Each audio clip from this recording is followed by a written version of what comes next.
Kriti, you're all set. Thank you, Ravi. So I think we are just in time. It's 5 o'clock. Let's begin.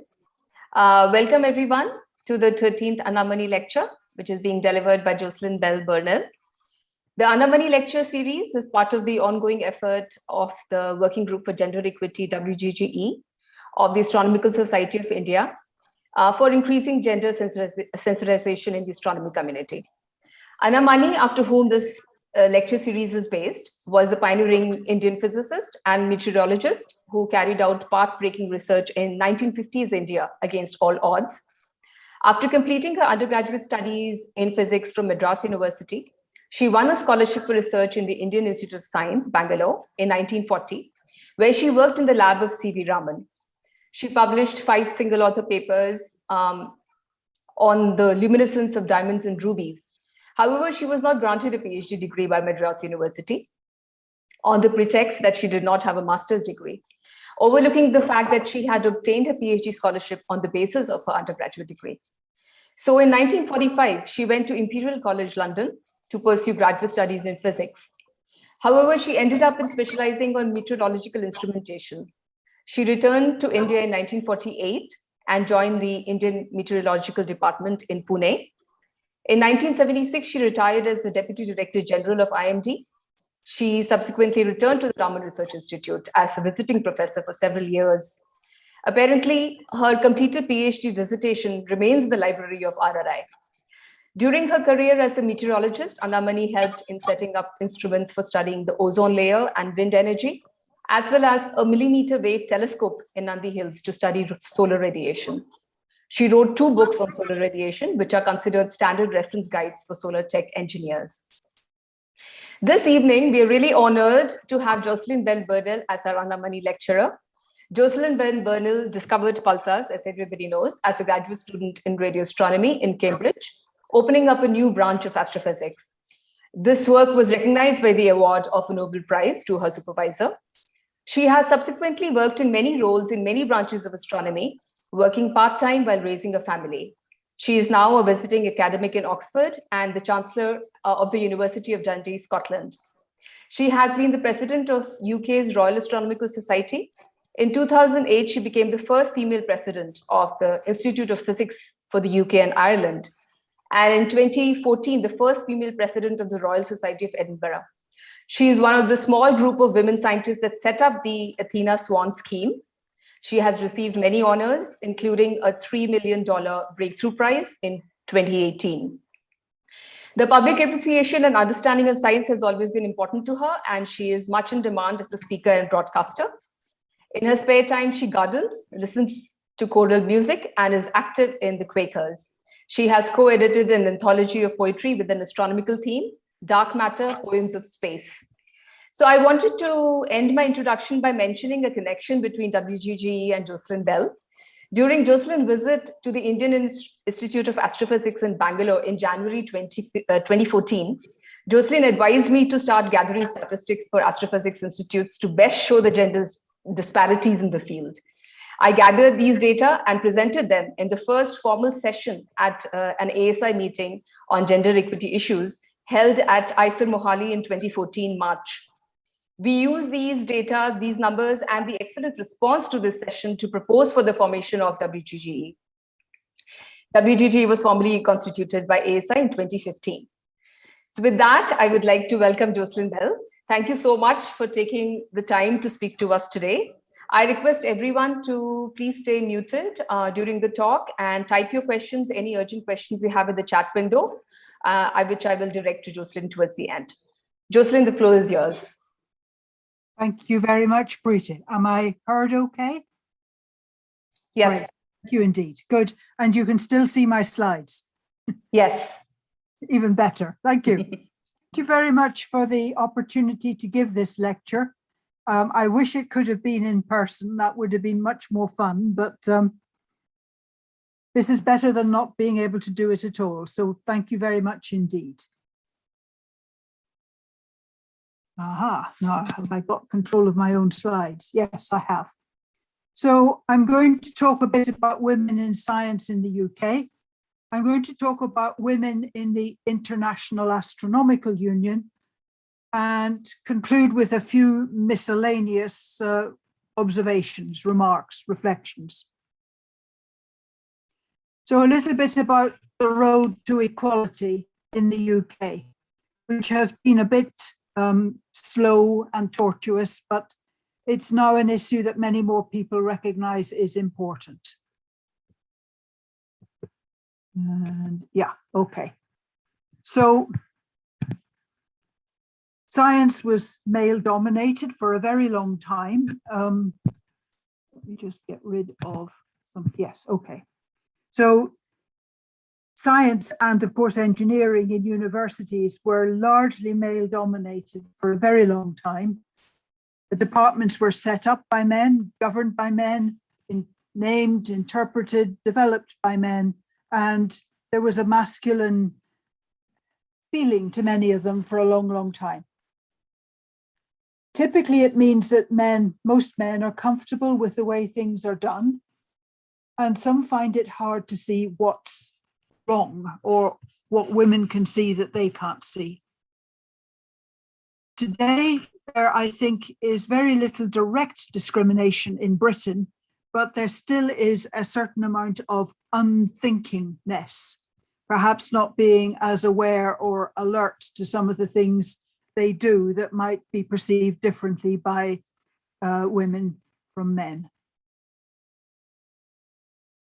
We are increasingly collecting statistics, how many men, how many women there are at each level. And surprise, surprise, in academia science, it shows that women are in a minority. And the minority gets smaller the higher up the ranks you go. It also shows that women progress more slowly. They advance more slowly than their male counterparts. And at least in Britain, it shows that women put in fewer grant applications, are less willing to apply for promotion, are less willing to apply for jobs, that they hesitate longer than men before doing this. So the first attempt was, having got this data, was, right, we just need to fix the women. We need to make the women braver. We need to make them more willing to put in applications, to apply for jobs, to apply for promotion. And in Britain, amazingly, we did for a while run special training courses for women to address these, quote, deficiencies. Now, whilst this was well-intentioned, there is an assumption, and that is that the assumption is that the problem is with women. There's no problem with the way science, scientific society, etc., is run. And that's quite a big assumption. And it's stalled. What's happening? That's it. Okay. So they thought, right, we'll create some special funding for women. And in particular, they created returner fellowships for people coming back after a career break, maybe because they'd had babies. And maybe there should be other things open to women only. And what sometimes happened was that people would say, you only got that position because you're a woman. You're not up to the standard of the rest of the department. You're pulling the department down. You should leave. This actually happened, not just once or twice, but quite often, which by today's eyes, is pretty startling. And then the funding agencies began to realize that giving funding to individual women helps those individual women, but doesn't really change anything very much in the long run. And they began to look for what we call institutional change, making a place fairer for everybody, not just for women, but maybe for other minorities, people of color, immigrants, that kind of thing. Gradually, we got round to recognizing the need for institutional change, and a program called the Athena SWAN program was set up in Britain. I was part of a small group that started this program, and it started when, well, we were a small group of women who were female academics in various universities, and one or two social scientists along with the scientists. And one of us was a bit of a psychologist and said, you know, university vice chancellors, that's the heads of British universities, they were all men at that stage. You know, university vice chancellors are competitive guys. If we set up a competition for the most woman-friendly university, they might compete. And she was right. We were poor. We could only afford a glass rose bowl, but we bought a glass rose bowl and announced this competition. And a fair number of universities competed. And we awarded the glass rose bowl. And we did the same thing the next year, and rather more universities competed. And after a few years of this, we reckoned we had a scheme.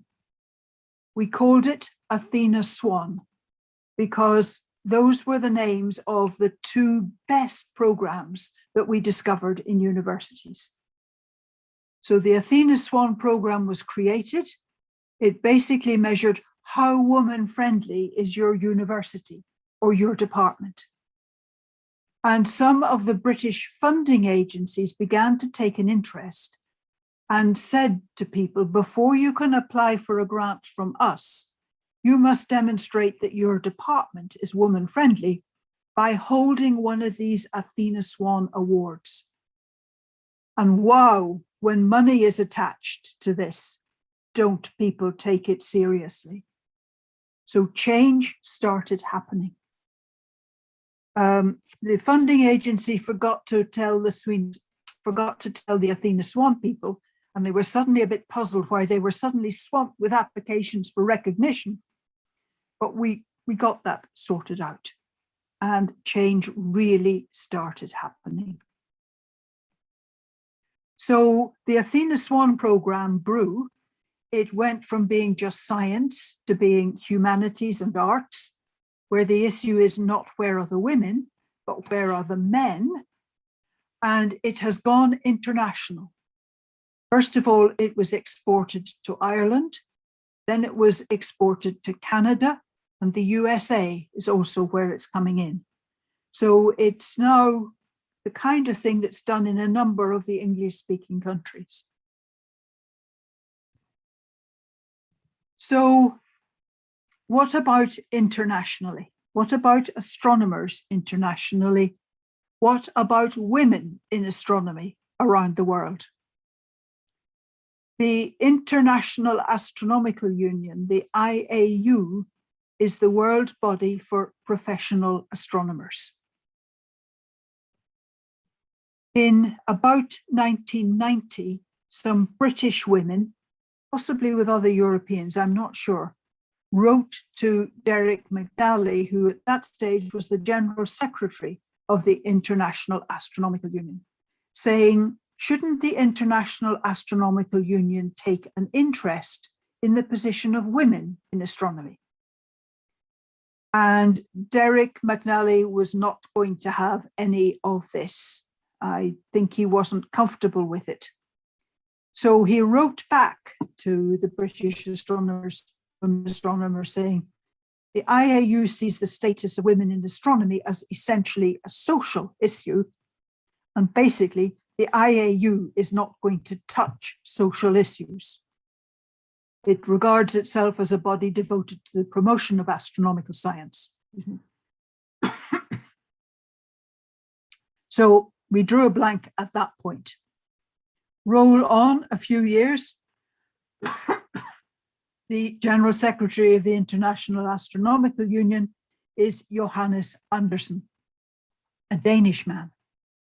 And he's an astronomer, and he's got a good job in Denmark as an astronomer. He has a wife, Birgitta, who's also an astronomer. She had considerable difficulty getting any job, let alone a good job in astronomy in Denmark. And Johannes began to wonder if this was because of her gender. And then he realized he had access to data which might throw some light on this issue. As General Secretary of the IAU, he has the membership data of the IAU. Now, the International Astronomical Union has both countries in membership and individuals.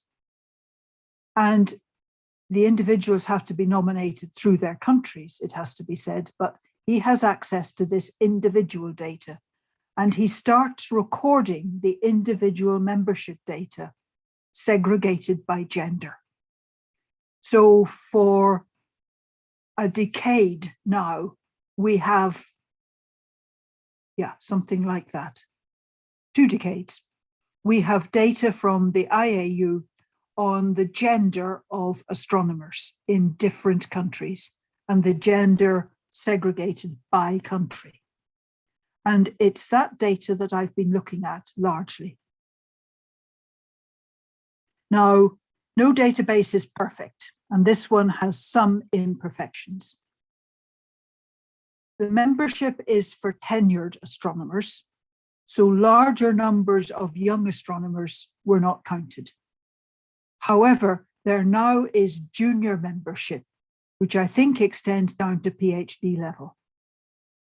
And the data I've been using has become confused because they've introduced junior membership towards the end of the data I'm looking at, and they don't, in the publicly available data, distinguish between the tenured and the junior members. Another factor is that you have to be nominated by your country's astronomical society, which in times past was probably male dominated. Whether it still is, I don't know. In the British case, it's the Royal Astronomical Society is the body responsible for nomination. And there is a risk that your country's astronomical society may more often overlook the women. But the database is publicly available, at least the current year, and this is the website where you find it. And I find it extremely interesting. So 2020, as of the 1st of June 2020, looking at countries with more than 200 astronomers, so that the root N error is not too big, these are the countries that I'm looking at. The world average is 19% female membership. Italy is much better, 28%, France 26%, Brazil 23%, Spain 22%, Russian Federation 21%. The Netherlands is right on the world average. And below the world average come the English-speaking countries, 18% for Australia, 17% for USA. Let me just pause there and say the USA makes up about a quarter of the total membership. So it must pull the average towards itself. It's still under the average with a percentage of membership female. Canada, 16%. Here's India in 2020 with 14%, below the world average, but above China, above Germany, above the UK, and perhaps not surprisingly, above Japan. So that was as of June 2020. I think I've told you all this. You need to be nominated by your country's professional body, and there again is the URL of the website. So there are some patterns here. Southern Europe, Latin America have a higher percentage of female astronomers. Northern Europe and the English-speaking countries have a lower percent. And I'm fairly clear that the limiting factor is culture, not women's brains. I don't think women's brains in different parts of the world are that different. I'm told there's a similar global distribution for physics and for maths, though I don't think either of the international physics and international maths bodies have individual membership. They only have countrywide membership. So they don't actually have data like this. So what might be the cultural factors? Well, it could be that astronomy is not seen as very prestigious, and so the men aren't there. The men are in the subjects that are seen as prestigious, which kind of leaves astronomy more open for women. Or it could be you're in a country where you still live near your parents. You haven't moved far away. And it means there are parents nearby to help with things like child minding, grandchild minding, liberating the woman who is an astronomer. Or it could be you live in a country where there are lots of poor people. There are poor women who are only too happy to come into your house, be your housekeeper, your childminder, your maid, while you, the woman, go off to be an astronomer. Now, I've been watching this data over a number of years, so I'm going to show you how the numbers have evolved. So this is the 2020 data again, with India on 14%, the UK on 13%, the world average 19%. In 2019, the world average was a bit lower, 17%. India was quite a bit lower, 9%. The UK was on 13%. Going back to about 2010, apologies for the changes in format, about 15% is the global average, India on 8%, UK on 12%. Everybody's a bit lower than in 2020. In 2005, here I'm doing it for countries with more than 50 members because overall the IAU was a lot smaller. The world average is just under 13%. India was just below 6%. The UK was on 10%. So over the years, we can see the gradual rise of most countries. So here to summarize for you is India's position.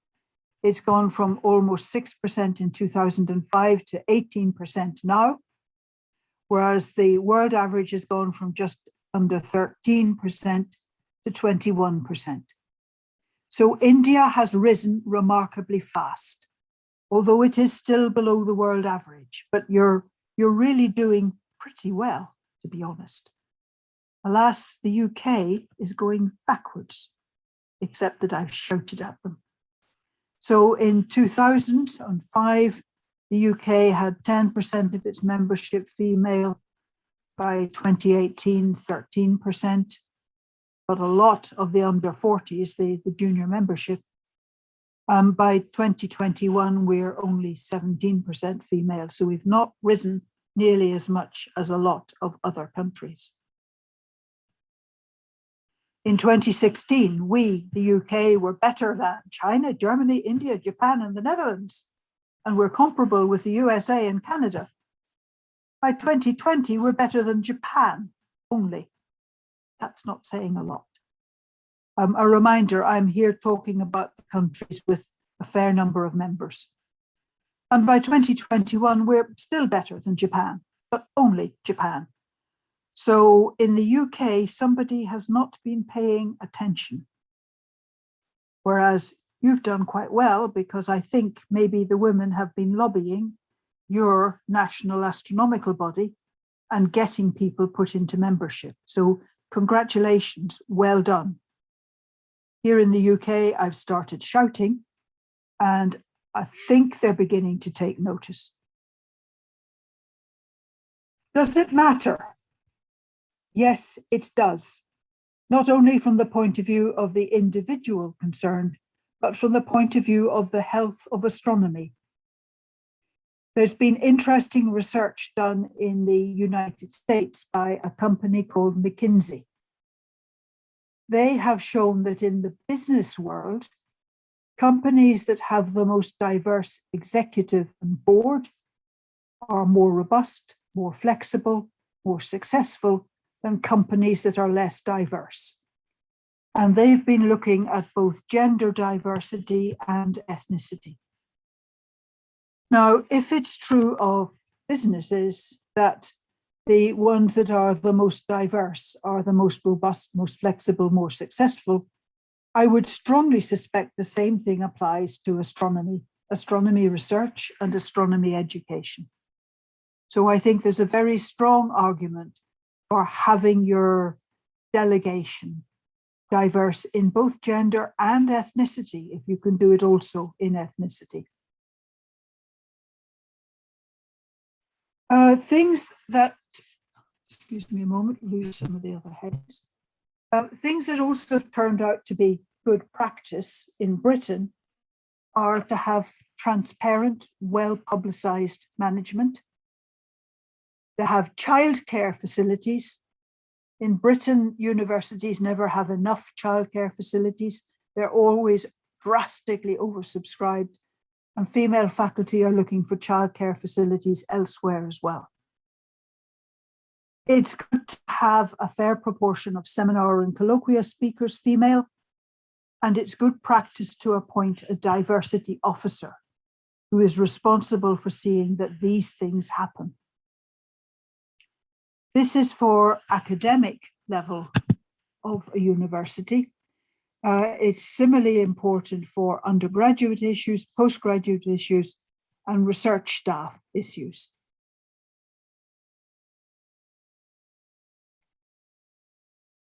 But I wonder, is the change that we're seeing, at least in Britain, superficial? Are we enabling more women to climb the ranks, a bit the way ivy climbs the walls? I'm not sure if you have ivy in India, but many old buildings in Britain, such like this one, have this creeper that grows up the walls and clings to the walls. So it's sort of self-supporting. Are we enabling more women to climb the walls without changing the structure underneath? Should we be changing the structure underneath? These are all issues that we could discuss and debate, and I hope there will be time to do so. One of the big issues in Britain is that children are gendered very, very early. And these word clouds represent the words used in the UK to describe toys for girls and boys. You probably don't need telling which is which, but in case you do, these are the words used to describe toys for girls, whereas these are the words used to choose to describe toys that might be chosen by boys. And they're very, very different. Look at the female ones. Hair, beautiful, create, friendship, glitter, style, magic, fun. Well, I approve of fun. Whereas the boys are, adventure, control, explore. Oh, what's gone wrong with my, sorry about this. I don't know what's happening. So blast. That's overdone it. So the words used by boys, or words used to describe boys' toys: control, action, fun, power, attack, explore, blast, build. Not only are the two sets very different, but the girl set is barely passive. Be beautiful, sparkle, have good accessories. Well, okay, friends and friendship. That needs a little bit of outgoing. But being a princess, dressing like a princess, does not. Create, maybe, yeah. Whereas the boys' ones are very action orientated, even with little things like shoot and shooting that don't get a lot. So how do you have gender equality in science if this is the way children are encouraged to be? It's very, very far from equal. And I can see that the boys' ones could translate into science research. I think there's very little way that the girls' ones could translate into science research or even into studying science, unless science comes under magic. I find this very, very depressing. These word clouds have been compiled by a website that we now have in Britain called Let Toys Be Toys. Stop gendering the toys. Stop forcing children into gendered roles at a very, very early age. You can also, if you go into a British toy shop, know which is the section for girls and which is the section for boys, because the girls section is pink and the boys section is blue. So I find that really very, very depressing. Change is happening. Way back in 1930, almost 100 years ago, a British earl, one of the nobility, was fool enough to write about what the world would be like in 2030, what the UK world would be like in 2030. And it includes this wonderful sentence. In 2030, women will still, by their wit and charm, inspire the most able men towards heights that they themselves could never achieve. Wowee. A poll in 1946 in the USA showed that 65% of people thought men were smarter than women. But by 2018, 86% think men and women are equally smart. I don't know what a poll like that would turn up in India today. I don't know. You might be able to tell me. The International Astronomical Union is now 100 years old, and it has just had its first female president, Evine van Dieschuk, and its first female secretary, Teresa Lago. So there's progress, folks, in astronomy. So I'll finish there and say thank you for your interest and thank you for your attention. Thank you so much, Jocelyn. I think we have a lot of time left for questions and answers. So everybody is welcome to either put your questions in the chat window or raise your hands. So let me start first. Jocelyn, it was very disappointing to hear about, I was actually going to ask you, how far do you think UK has come in terms of gender sensitization, but the fact that there could actually be regression is very worrying. I was going to ask you, so where do we go from here? Given, but of course, if we have to now consider regression as well, I think we have to think of different things to do now. So what do you think? Do you have anything that's equivalent to our Athena SWAN, where universities and research institutes would note and record their gender balance? So we don't have anything yet, but there is talk about actually having it very soon. Yeah, if you could then get the funders to take an interest in that and apply a bit of pressure. Nothing speaks like money. So try lobbying the funders. Right. But how do you see the regression that's happening in the UK? What do you think is the reason for that? Partly because the scheme became too big for its own boots. It became too complex. Mm-hmm. So that's really why it's tended to be dropped. But it made a huge difference while it was running. Mm-hmm. And really shifted the attitudes of university administration.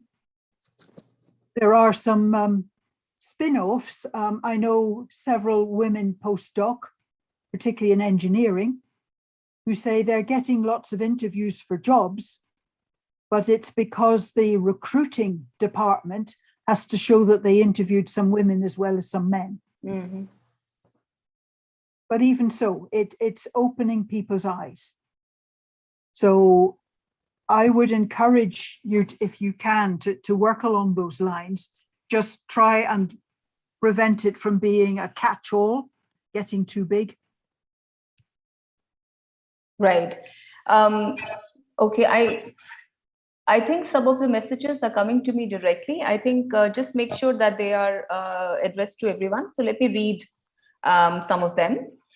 Alec Ray wants to know, Jocelyn, would you care to comment as to why the gender ratio is so much worse in astronomy and physics and engineering compared to biological sciences and medical professions? At least for India, I'm not sure for the UK and other countries. Do you think this too is due to cultural biases? I think the situation is similar in Britain. You find a higher proportion of women in the biological and life sciences than you do in the physical sciences, yes. And even in the physical sciences, there are some gradients. Chemistry tends to get more women than physics and engineering, and maths does a bit better than physics. Yeah, now I've forgotten what your question was. I'm sorry. Let me see if I can read that. It was,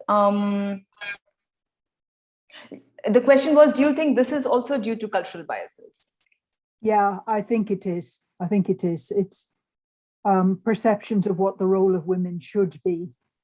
Yeah. Yeah. Okay. So I have, there are a couple of raised hands as well. There are several questions on chat window. For some reason, they have come to me directly.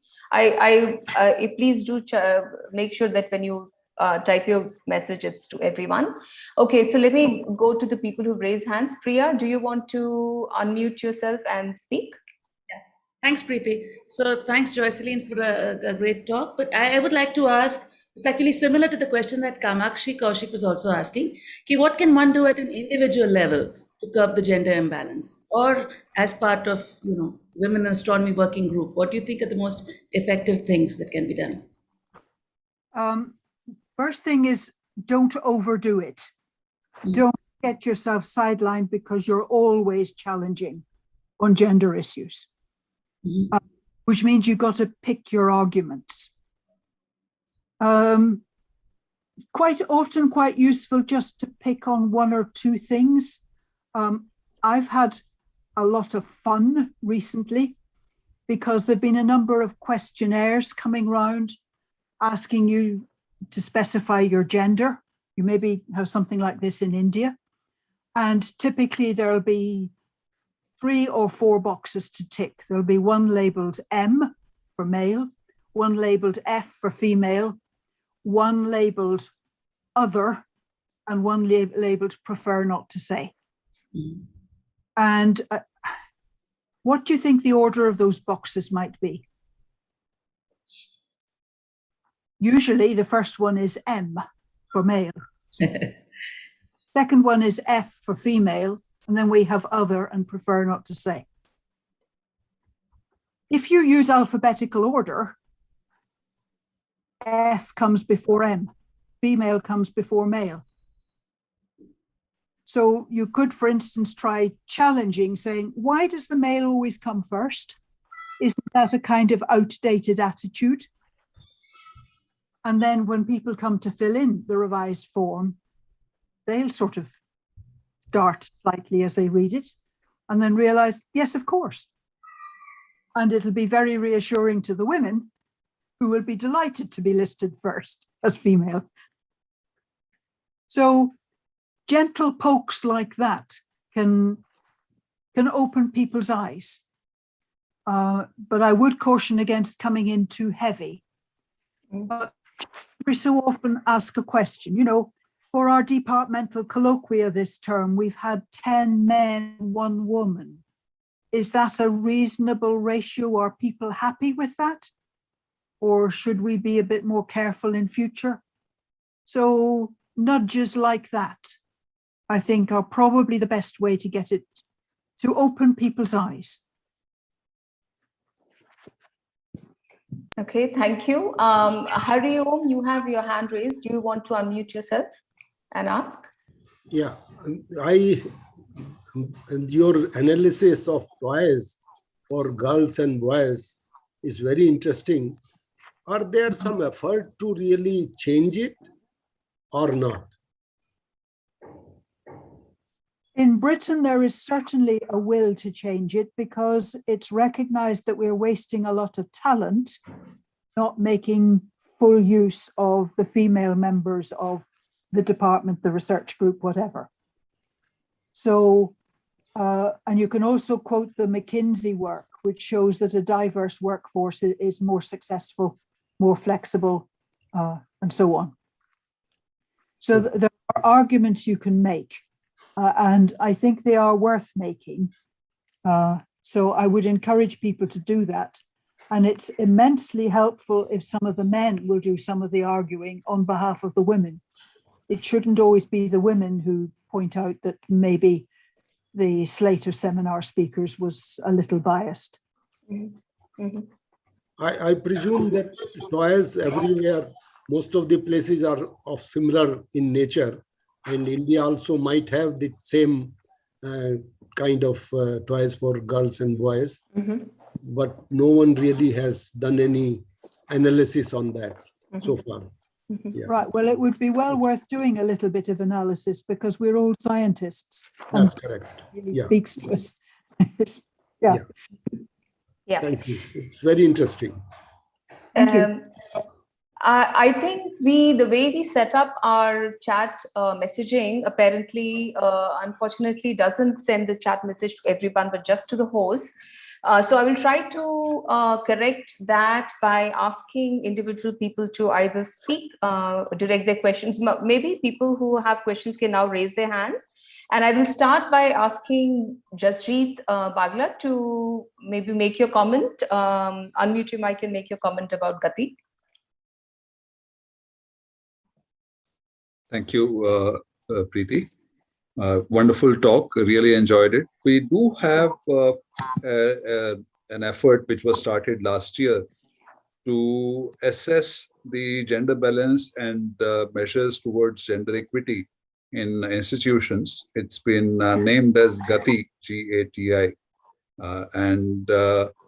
At present, what they are trying to do is they have roped in about 20 institutions to set up parameters with which they will assess the institutions.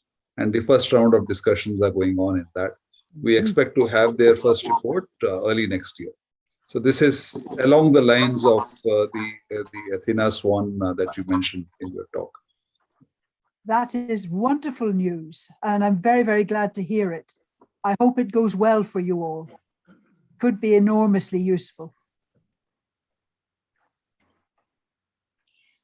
Okay, and then there was a comment by Sonal Patel who's a YouTube viewer. I'm not sure exactly what the question is, but let me see. About IAU membership, which has been extended up to PhD. How does it work for young astronomers of some nationalities, spending considerable period of their careers abroad for a PhD or a postdoc? Yeah. In fact, you're registered with the IAU in the country where you work, not your nationality. I don't quite know why that is, but that's what the IAU has decided. So if you're working in India, you're part of the Indian cohort. If you're working in Britain, you're part of the British cohort, regardless of your nationality. Yeah, thank you. Naresh, did you want to unmute and ask your question? Yes.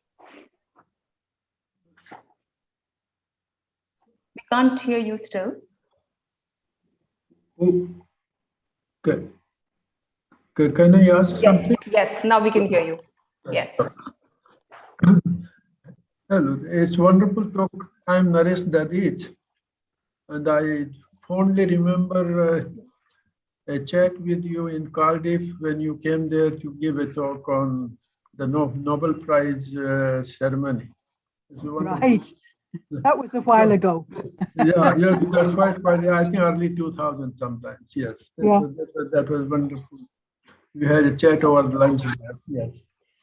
I was wondering, in your data, you had the Latin Americans, Argentina, Brazil doing much better in 2005, about 37% or so.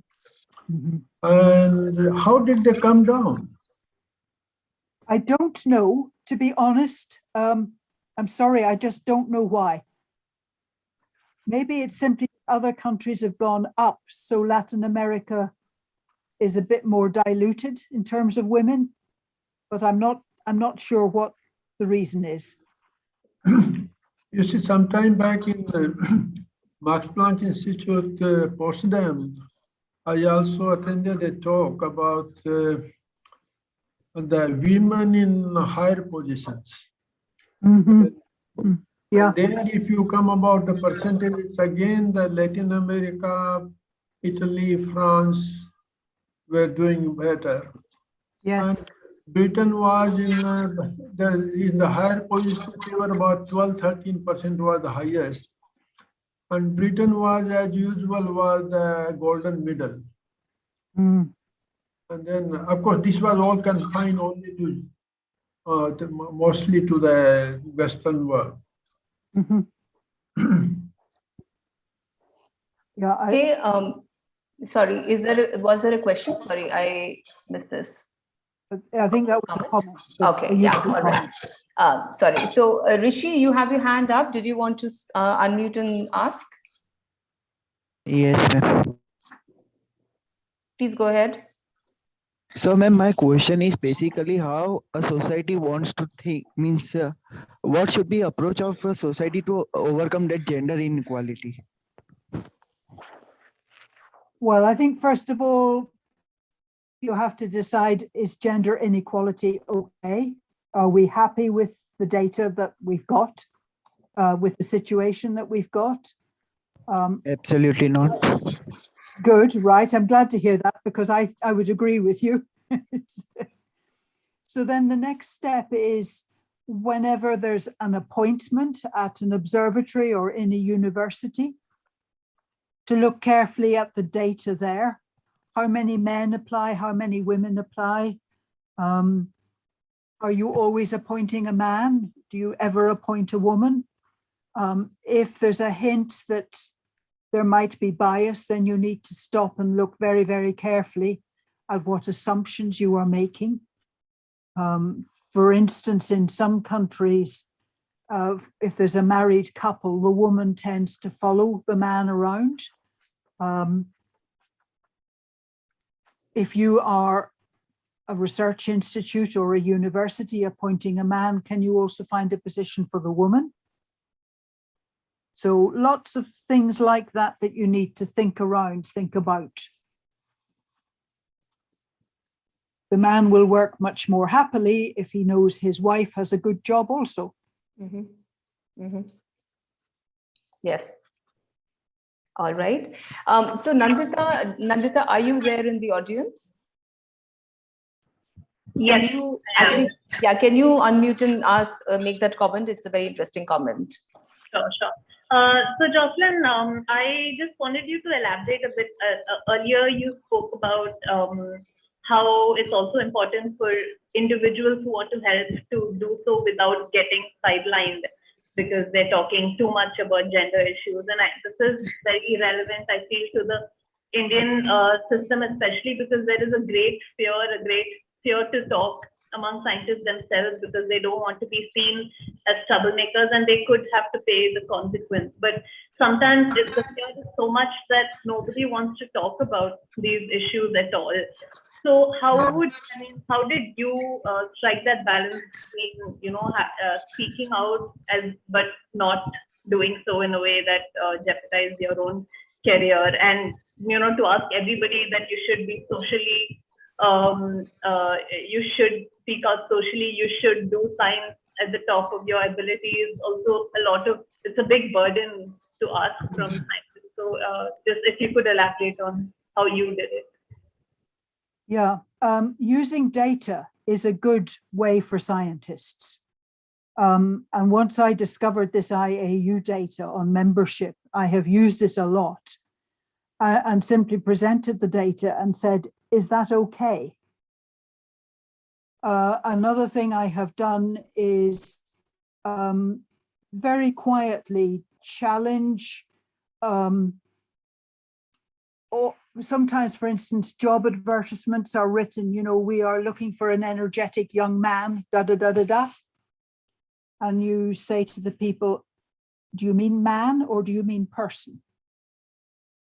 So not setting out to wage a great war, but doing a little bit of poking, prodding on the sides.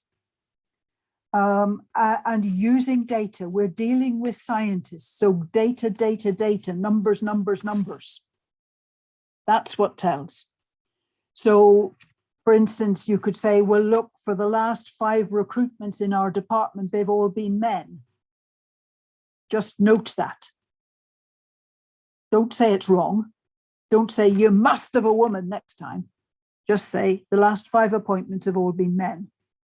And then after the next one, the last 6 appointments have all been men. And they can't argue with that. So try and stick to the facts and prod fairly gently. Because you say you don't want to get a reputation for being one of those dreadful feminists that are causing trouble. Does that help? Yes.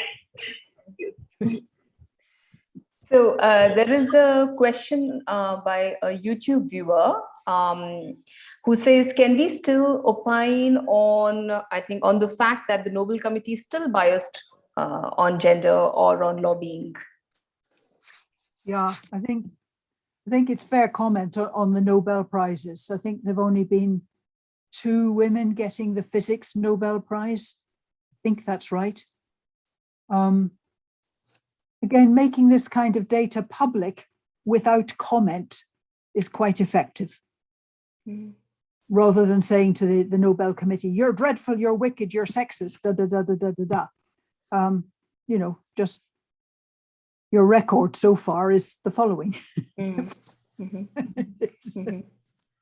know, they're not stupid. They'll know what you're hinting at.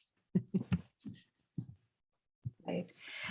So Neil, do you have your hand up? Do you want to unmute and ask?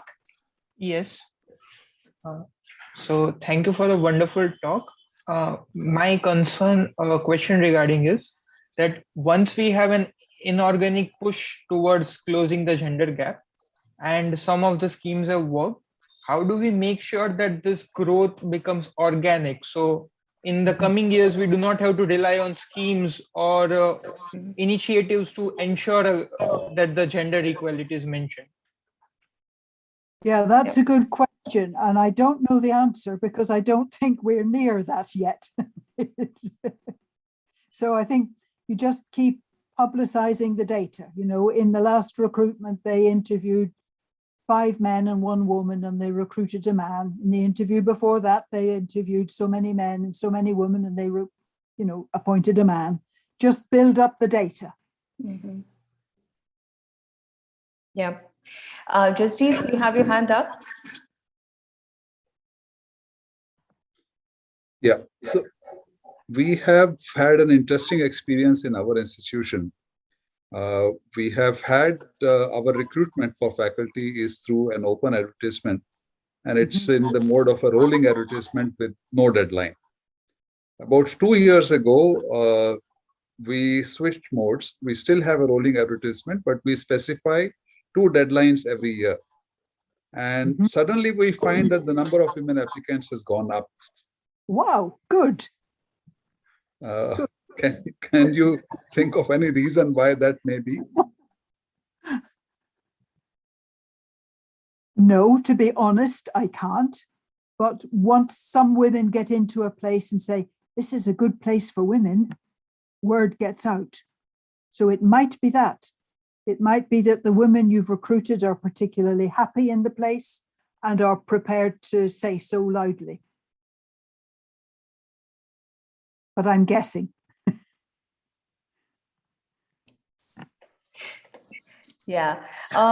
So there is, I think Prateek has asked, what could be the factors responsible for difference of gender ratios across various scientific disciplines?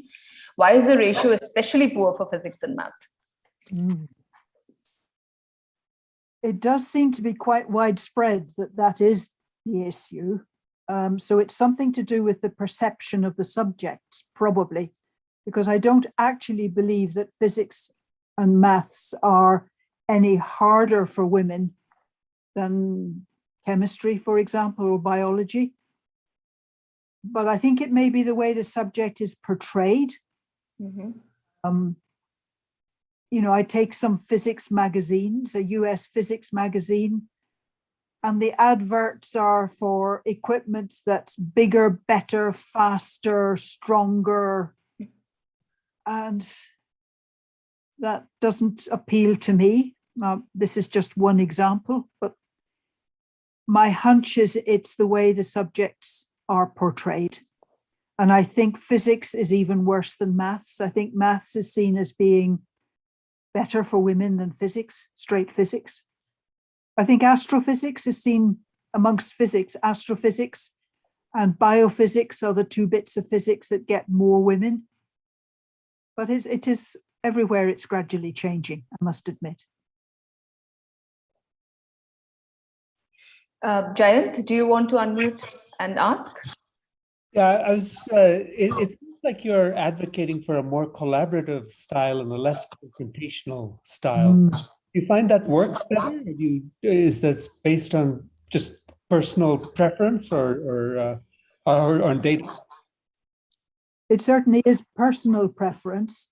But if you think about it, a lot of the big experiments in physics, you know, you're working in a group, you have to be collaborative, or you certainly ought to be collaborative. So, yeah, although I'm also reminded that there's been some research about, you know, very big collaborations like at CERN in Geneva, where it's, if you look carefully at the data, you can find that there aren't enough women in leadership positions, there aren't enough women being given opportunities to speak at conferences, etc., etc. So sometimes collaborative can be somewhat gendered collaborative. Yep. Prajwal, do you want to unmute yourself and ask? Yeah, hi. I actually had a bit of a comment on a question someone else asked about inorganic versus organic intervention. So I think it is what you were pointing out earlier, that if you try to fix a gap, for instance, you say, oh, we don't have enough women, so let's hire a few women, or that sort of thing, then you are subject to the fear, how do you sustain this? On the other hand, if you adopt measures like what you were saying to fix the system overall and make it healthy for everybody, and it does become healthy for everybody, then that is a much more robust, resilient situation. So then there is less worry about sustaining it, because it will sustain on its own, I think. I would agree, but even some of the efforts to sustain can be quite gendered. I don't know if it happens in India, but in physics departments in Britain, few women physics lecturers, professors are asked to lecture to the first year to show that there are women. But it means that those women have a vast amount of grading of papers, marking of exams to do, because they've got an enormous class. And it can become felt that it's much more prestigious to teach the final year students and grad students that way. So maybe you can't win. I think just being aware of what some of the pressures and consequences would be is the best thing.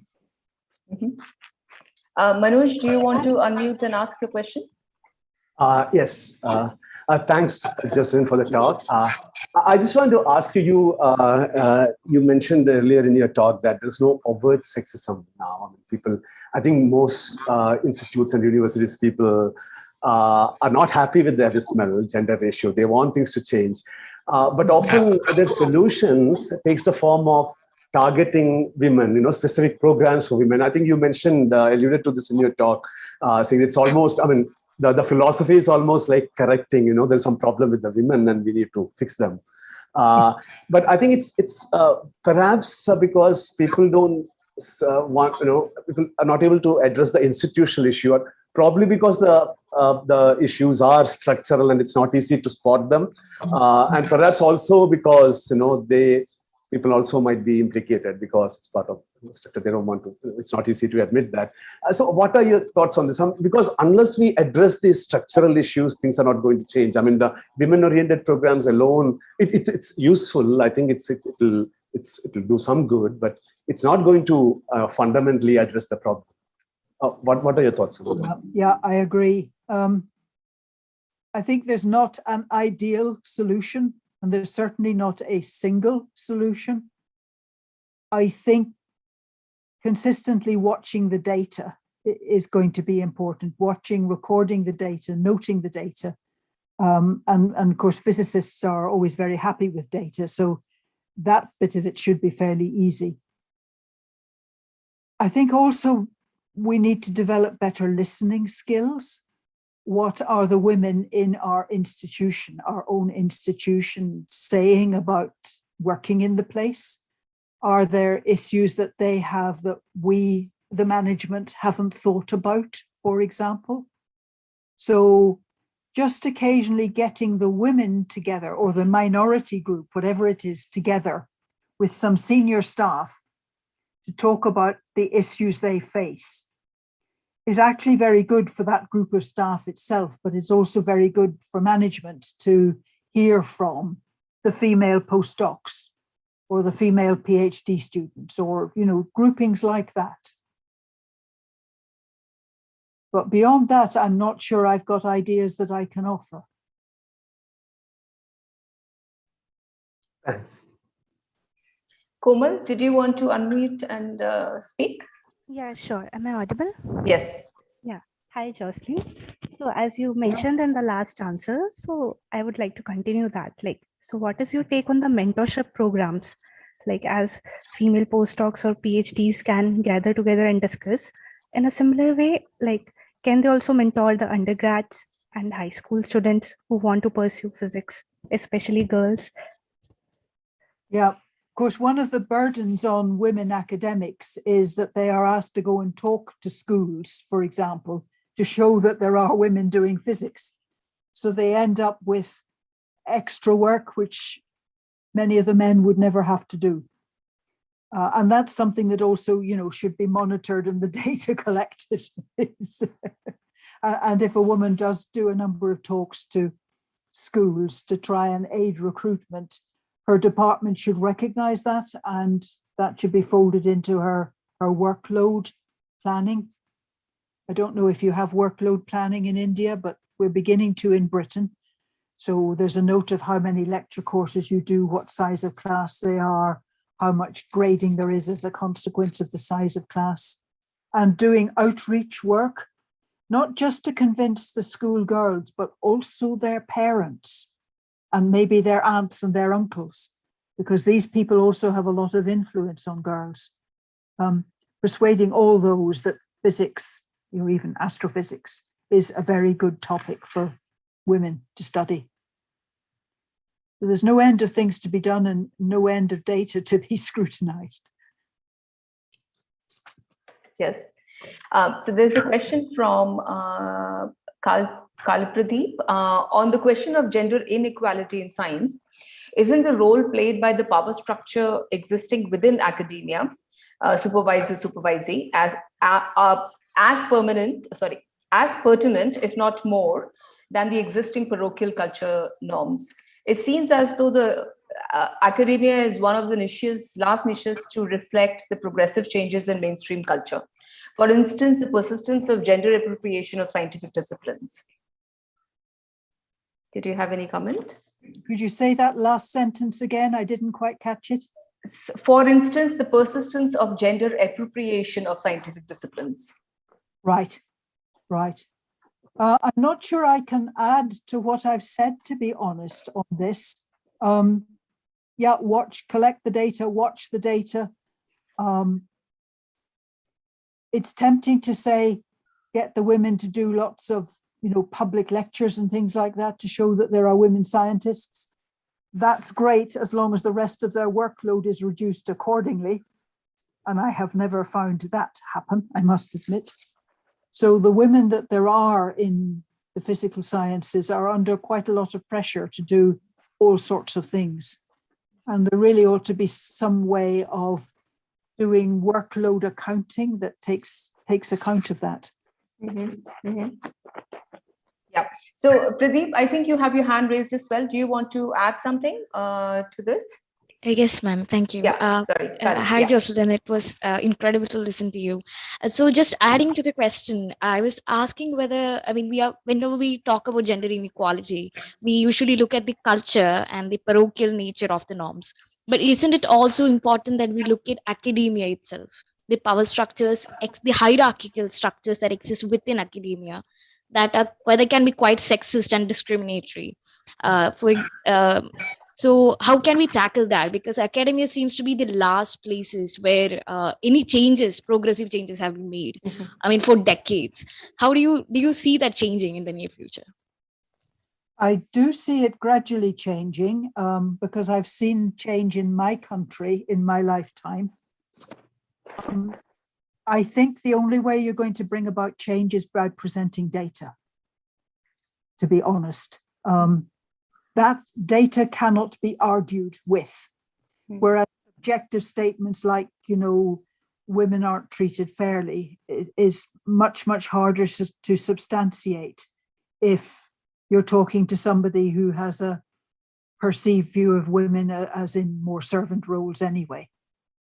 So I think hard data about workloads and numbers is really the only way to get senior male scientists to pay attention. Right.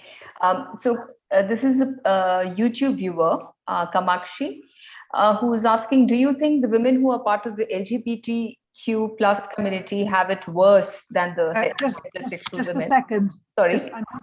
The line's gone a bit breaking up. Can you say that slowly? Oh, sorry. Can you hear me now? Yeah, but go slowly. Okay, sure. Do you think the women who are part of the LGBTQ community have it worse than the heterosexual women when it comes to the institutionalized imbalances in astronomy? I would suspect yes, that would be my hunch. But I haven't seen data on it, to be honest, because that community is not really big enough, or that the members of that community that are prepared to go public as being part of that community is not big enough yet in Britain, in Oxford, for there to be much more than anecdotal data. Sure. And it's anecdotal, you can always say, well, that's Marcia. Marcia's always been like that. Yes. So Jayant, you had your hand up. Did you want to ask something?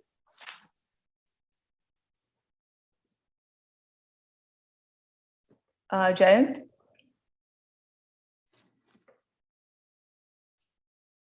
Okay. So there is a question by Ruby Noor, who's asking, regarding the application form of any conference where we have to mention gender in box, male, female, or other, I usually avoid mentioning my gender because two things come in my mind. First, there can be a gender bias, or two, they really want this information to improve the ratio.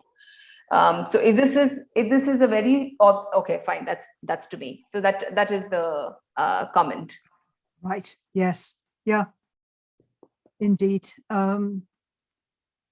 People, it's better now in Britain that we have more than just female and male options. There are now other possibilities for you to tick, including one that says, I don't want to say, prefer not to say. And I think that is helpful. Yeah, sure. Nabanita Das, another person from YouTube, says there's a notion astronomy/STEM isn't for women, and most young girls are told this from school level. What changes can be made in the school curriculum to encourage more girls into STEM/astronomy? In some countries, there are now projects like, for instance, creating posters of women scientists and sending them to schools, giving them to schools. Of course, the schools don't have to display them, but it helps the girls realize that there are other women who have done science. It can provide role models for them. So that's quite useful. And in the United States, a number of physics departments I know are now getting hold of posters showing female physicists to help the rather few women students feel that maybe physics is for them. So things like that can help. You can also name lecture halls after women or name buildings after women. They don't all have to be named after men.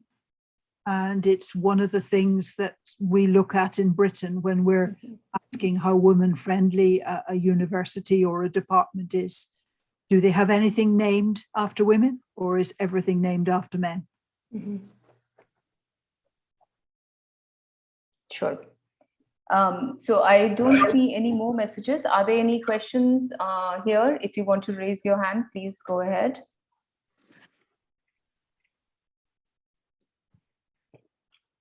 I hope I've asked the questions, all the questions. Let me check. You've worked very hard. I'm trying. I'm trying. So maybe I can ask in this meantime, the result for the UK actually getting worse, that actually really worries me a little. I mean, you did mention that we probably we were heavy-handed, etc. But could there be, is there a possibility of some sort of a backlash? Is it too much to ask that? Or, I mean, what do you think? I mean, is it just that they have got lazy, or is it that there is a backlash? I think in terms of within the country, things are improving. But in terms of the numbers put forward to the IAU, somebody has not been paying attention.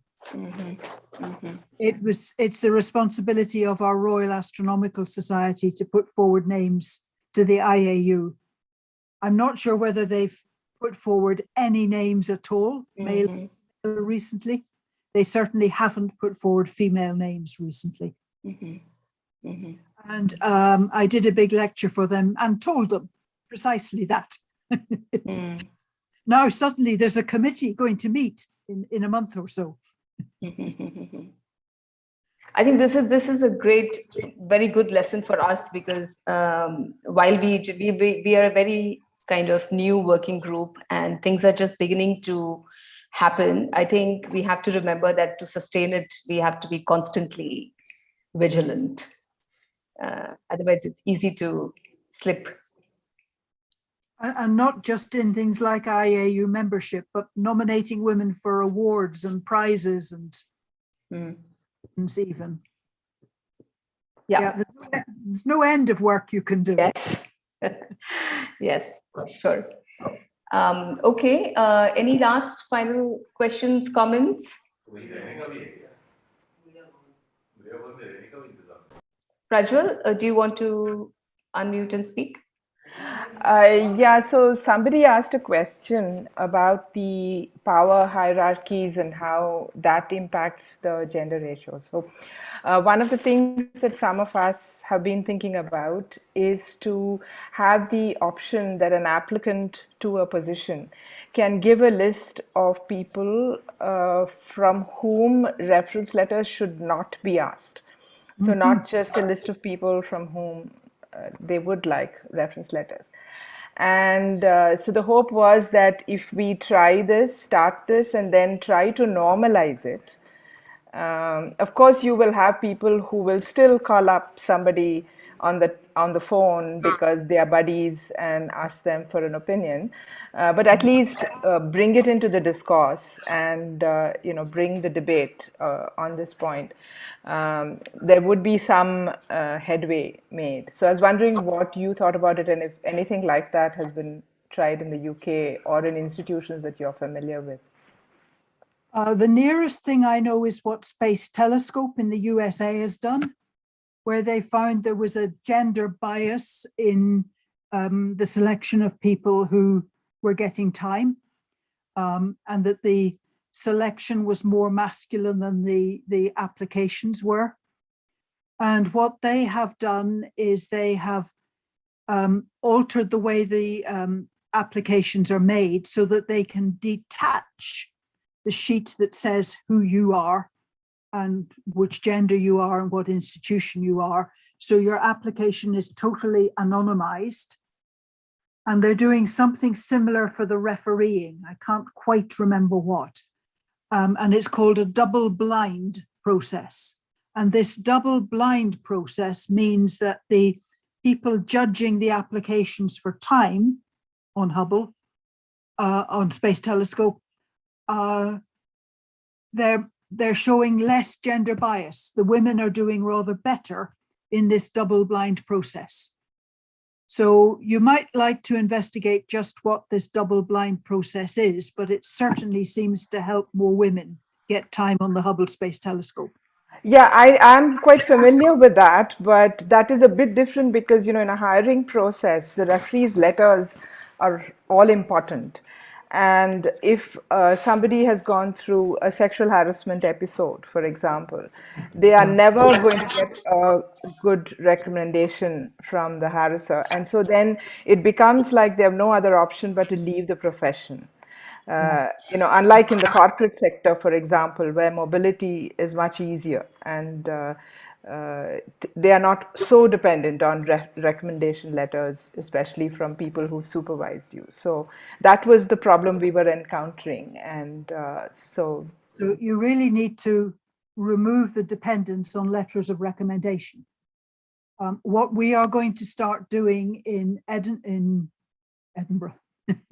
in Oxford for recruiting grad students is to remove all information about the gender, indeed even the name of the applicant, and remove all references to letters of reference, and judge the candidates by themselves. We will interview them as well, and we will only look at letters of recommendation right at the end of the process, just to make sure we haven't missed something major. We're only just starting that process, but I would think you could do that for recruiting academics as well. You look at the candidate. Until you interview, you don't know the gender of the candidate. And you don't look at letters of reference until very near the end of the process. Now, this is in theory how we're going to do it. I haven't yet got experience of it, but that's what we're going to try next round. Yeah, but it's good to know that you're trying. That's great. It gives confidence to others. Thank you.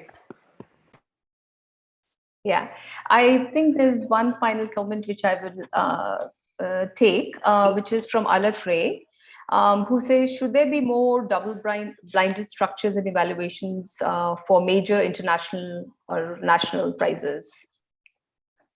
Yeah, I think the double-blind thing is actually proving to be rather important.